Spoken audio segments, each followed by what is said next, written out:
ఒక ఊర్లో ఠాగూర్ అనే వ్యక్తి ఉండేవాడు. ఆ వ్యక్తి ఒక గుర్రాన్ని, ఒక గాడిదను పెంచుకుంటూ ఉండేవాడు. ఠాగూర్ రెండింటినీ సమాన దృష్టితో చూసేవాడు. ఆ విషయం గుర్రానికి నచ్చేది కాదు. పరుగుల పందెంలో పాల్గొనే నాకు, మూటలు మోసే నీకు ఒకే పచ్చగడ్డి వేయటం నాకు నచ్చటం లేదు. లేదు గుర్రమన్నయ్య, మన యజమాని పచ్చగడ్డి మాత్రమే సమానంగా వేస్తున్నాడు. మిగతా ఉలవలు, గుగ్గిళ్ళు, తవుడు అవన్నీ నీకు మాత్రమే పెడుతున్నాడు.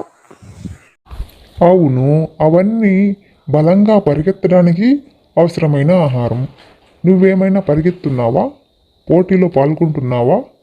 యజమానికి మంచి పేరు తెస్తున్నావా? ఇలా గుర్రం పొగరుగా వ్యవహరించేది.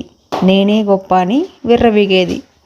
ఒకరోజు గుర్రం గాడిదతో ఇలా అంటుంది. చూడు గడిద, మన యజమాని మనిద్దరిని సమానంగా చూసినంత మాత్రాన మనిద్దరం సమానం కాదు.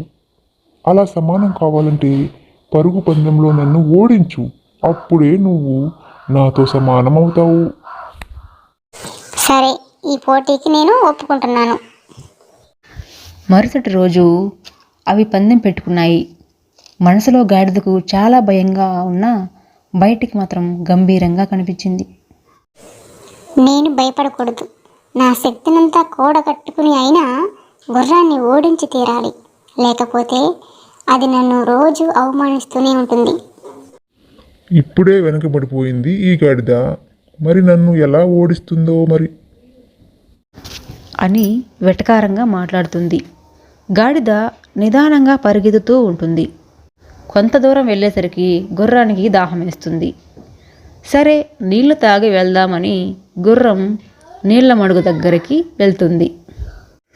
గుర్రం నీళ్లు తాగుతూ ఉండగా నీళ్ళలో ఉన్న ముసలి గుర్రం కాలు పట్టుకుంటుంది. గుర్రం చాలాసేపు వెదిరించుకుంది, అయినా ముసలి వదలలేదు. అలా కొంత సమయం పోరాడి ఎలాగోలా ముసలి బారి నుంచి తప్పించుకుని ఒడ్డున పడుకుని సేద తీరుతూ ఉంది. 1 గంట సమయం అలా గడిచిపోతుంది. తర్వాత గుర్రానికి పరుగు పందెం గురించి గుర్తుకు వస్తుంది. అయ్యో, పరుగు పందెం గురించి మర్చిపోయాను.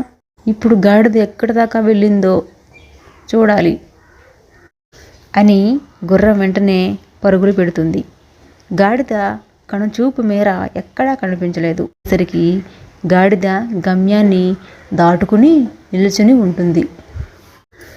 గుర్రానికి చాలా అవమానం అనిపించింది. గాడిదతో చాలా పొగరుగా మాట్లాడాను, ఇప్పుడు నా మొహం ఎలా చూపించాలి అనుకుని బాధపడుతూ ఉంటుంది. నన్ను క్షమించు గాడిద, నువ్వే గెలిచావు. గర్వంతో విర్రవీగే నాకు సరైన బుద్ధి వచ్చింది. అహంకారం ఎంతటి వారినైనా అణచివేస్తుంది. మంచితనం ఎంత చిన్నవారినైనా గెలిపిస్తుంది అని ఈరోజే నేను తెలుసుకున్నాను. ఇప్పటికైనా నువ్వు తెలుసుకున్నావు, అది చాలు నాకు. నువ్వు నన్ను చిన్నచూపు చూస్తుంటే తట్టుకోలేక ఈ పందానికి ఒప్పుకున్నాను. నా ఆత్మవిశ్వాసమే నన్ను గెలిపించింది. నీ అహంకారం నిన్ను ఓడించింది. ఇక నుంచి మనిద్దరం స్నేహితులుగా ఉందాం.